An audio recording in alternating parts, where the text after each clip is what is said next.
Pronto aí, pessoal? Bora lá então? Na aula de hoje vamos falar sobre um filósofo moderno chamado Bernard de Mandeville. Ele que viveu aí na transição do século XVII para o século XVIII, nasceu em 1670 e morreu em 1733.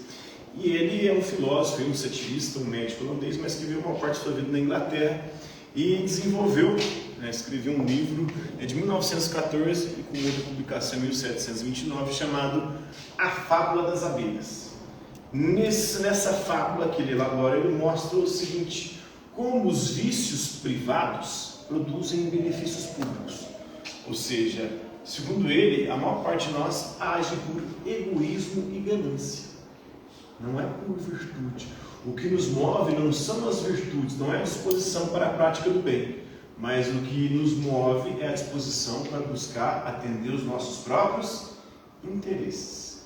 Então ele fala das abelhas. As abelhas, por exemplo, que teoricamente são altruístas, na verdade não. Cada abelha individualmente só está pensando em si mesma. Quando elas pensam coletivamente, e se elas desenvolvessem isso, nós teríamos um caos. Aí elas chegariam a uma conclusão coletivamente que estavam sendo exploradas pela abelha rainha. E aí poderiam não querer mais trabalhar. Mas se elas parassem de trabalhar, iam parar de produzir mel. E assim iam comprometer a sua própria subsistência. Como cada abelha só pensa no seu próprio interesse, e ao pensar no seu próprio interesse, ela acaba colaborando para que todas se beneficiem. Então, essa é a lógica que ele quer demonstrar com a sua obra A Fábula das Abelhas. Então, os vícios privados, ou seja, o egoísmo, a busca pelos próprios interesses, é que produz o bem público. Depois o Adam Smith vai, inclusive, usar isso para dizer o seguinte: o padeiro acorda todo dia de madrugada, não porque ele está pensando no bem da humanidade, não porque ele está pensando no bem da comunidade. Ele acorda de madrugada para fazer o pão, porque ele está pensando nele mesmo e na sua família. E ao fazer isso, ele contribui para a sociedade, porque ele produz o pão.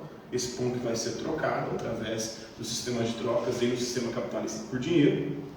E isso vai beneficiar uma galera, Porque ao mesmo tempo que o padeiro, para produzir o pão, ele precisa comprar os ingredientes, que alimenta toda uma cadeia produtiva anterior, e depois vai dar continuidade, porque aqueles que se alimentarem vão trabalhar e também produzir toda uma realidade que vai beneficiar toda a sociedade.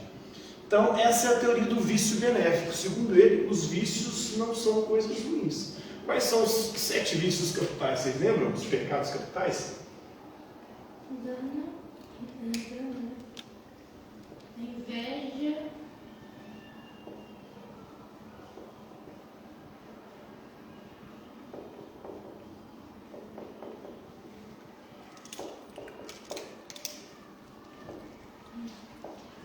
Então é a soberba, avareza, luxúria, gula, ira, inveja e preguiça.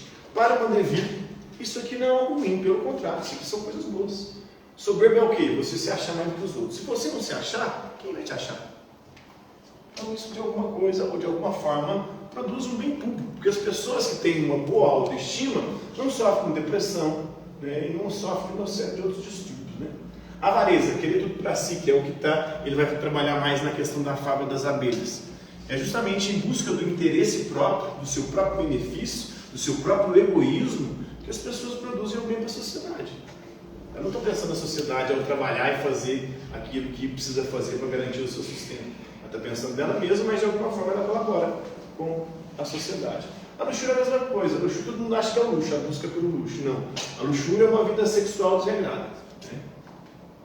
Tem toda uma logística também na vida sexual, na busca sexual, no desejo sexual. Esse desejo sexual, na medida que nós buscamos satisfazê-lo, procurando o nosso próprio interesse, a gente também colabora com a sociedade, produzindo, por exemplo, filhos, que vai trazer mais gente para trabalhar, mais gente para produzir, mais gente para colaborar, ao buscar o seu próprio interesse com a sociedade. A gula, a mesma coisa. E ele vai dizer o seguinte: o contrário dos vícios, que são as virtudes, que é a disposição à prática do bem, mesmo essas que são consideradas virtudes, na verdade não são virtudes, porque são vícios escondidos, vícios disfarçados. Por exemplo, alguém que faz caridade. A pessoa que faz caridade, ela nunca faz por bondade. Ela faz porque quer ser reconhecida por ajudar os outros. Está em busca de reconhecimento, está em busca de alimentar a sua soberba, o seu ego. Então, a pessoa que faz caridade, ela quer falar para todo mundo, eu fiz, ajudei, não sei o que lá. Ou então, faz para ser visto. Jesus falava para fazer no escondido, né? Mas mesmo assim, é uma forma de egoísmo a caridade. Porque é uma maneira de você se sentir bem consigo mesmo. O BO é que não é por outro que você faz a caridade. Você faz pensando na sua própria salvação, por exemplo, na religião. Na religião você está fazendo caridade para quê? Porque você está preocupado com a salvação da sua alma. Porque Jesus mandou. Se você não fizer aquilo, você não vai para o céu. Então não tem virtude nenhuma disso. São vícios escondidos, né? Camuflados. Então ele vai criticar a virtude. A virtude não é a disposição à prática do bem. Essa disposição à prática do bem mostra que as pessoas são egoístas, sim. Que as pessoas estão só preocupadas consigo mesmas. De alimentar o seu próprio ego, os seus prazeres. Então ele tem uma visão cética e crítica da natureza humana. Para ele, o ser humano é essencialmente egoísta. Cada indivíduo só pensa em si mesmo. E mesmo quando faz algo para o outro, não faz de forma genuína. Faz para alimentar o seu próprio ego. E aí teve impacto na economia. Depois ele vai influenciar o Adam Smith, que é considerado o pai da economia moderna. O Adam Smith, que é um liberal, ele vai defender a intervenção do Estado na economia. Ele vai defender que o trabalho é a fonte da riqueza e vai dizer que os indivíduos, cada um, agem pelo seu próprio interesse. Não existe esse negócio de altruísmo. O padeiro, ao sair de casa todos os dias de madrugada para fazer o pão, ele não faz pensando no bem da sociedade, ele faz preocupado só consigo mesmo, com seus próprios interesses. E é isso que move a sociedade. E esses interesses privados, que são considerados vícios ou pecados, na verdade não é isso que faz bem para a sociedade. São esses pecados que movem o mundo e fazem do mundo um lugar vivível, vamos dizer assim. Um lugar que dá para a gente viver. Porque senão, se você fizesse como as abelhas, né, ele vai falar na fábula lá, né? A fábula das abelhas fala sobre uma colmeia cujas laboriosas abelhas, subitamente aí, tornam-se virtuosas. Ou seja, agora elas vão fazer o bem, não vão me preocupar só consigo mesmo, vão preocupar com as outras. Mas ao preocupar-se com as outras, o que elas fazem? Não para de trabalhar, a gente está trabalhando demais, a gente está sendo explorado. Subitamente tornam-se virtuosas, elas param de trabalhar, aí poderiam entrar na preguiça, né? Mas na verdade não é preguiça, porque elas estão pensando umas nas outras. E vão ver calmamente numa árvore próxima. Mas só que aí começa a faltar mel, começa a faltar aquilo que garantia a subsistência das abelhas. E aí hoje tem uma fábula, não é fábula, né? Porque a fábula envolve animais, outros seres que não humanos. Mas da sala de aula. Não sei se já ouviram essa fábula. Não é fábula, né? Uma história com moral. Essa história diz o seguinte, né?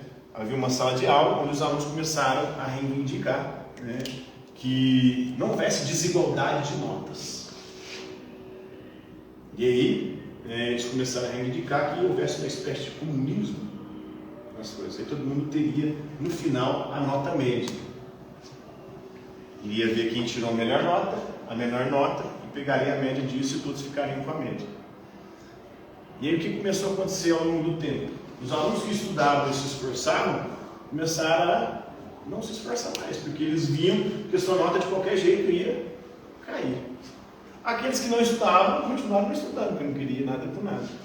E esses também viram sua nota cair, até que chegou um momento que a nota, que a média no começo era até razoável, por conta dos bons alunos, foi ficando cada vez pior.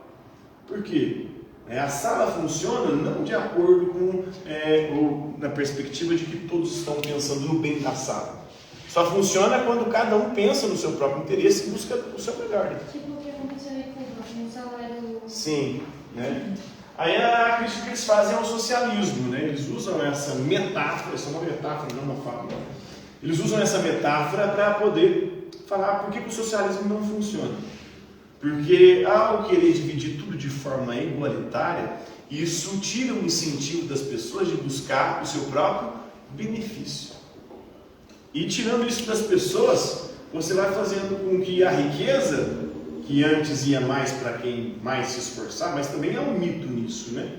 O mito de quem se esforça mais ganha mais, porque não é assim. Nós temos muita gente trabalhando aí de Uber, né? Trabalhando de entregador de iFood, que trabalha 16, 18 horas por dia. Está se esforçando pra caralho. E está ganhando mais por conta disso? Não. Ganha um salário aí, né? Miserável, em condições completamente insalubres, porque principalmente quem está de moto, principalmente quem trabalha de moto, porque está correndo constante risco de sofrer um acidente. Os motoqueiros são os que mais sofrem acidente, né? Então, se ele sofrer um acidente, o que vai acontecer? Ele não vai ter seguro-desemprego. O moleque tá ganhando 6 mil nesse emprego. Então, ganhando 6 mil, vai trabalhando quantas horas por dia? De que dia até que dia? O dia inteiro, todo dia. Então, de domingo a domingo, né, pelo menos 10 horas por dia de trabalho, para poder conseguir fazer isso aí, né? E aí ele vai correr o risco, né, de uma dessas entregas sofrer um acidente. E aí, quando ele estiver acidentado, como é que ele vai fazer? Ele não tem seguro-desemprego, ele não tem convênio médico, ele vai ter que ir para o hospital público, ele não tem seguro da moto, pela empresa que não paga. Então, tudo isso aí vai ser contabilizado no final se ele sofrer um acidente. O risco é constante, porque os motoqueiros são os que mais sofrem acidente do trânsito. Imagina ser o dia inteiro com isso, tem que correr para fazer as entregas, porque quanto mais rápido você entrega, mais entrega você pode fazer. Mais entrega você fazendo, mais você ganha. Então dá para tirar 6 mil? 6 mil, na nossa perspectiva aqui, por exemplo, é muito dinheiro. Porque o salário mínimo é bem pouco, né? É quase 6 vezes o salário mínimo.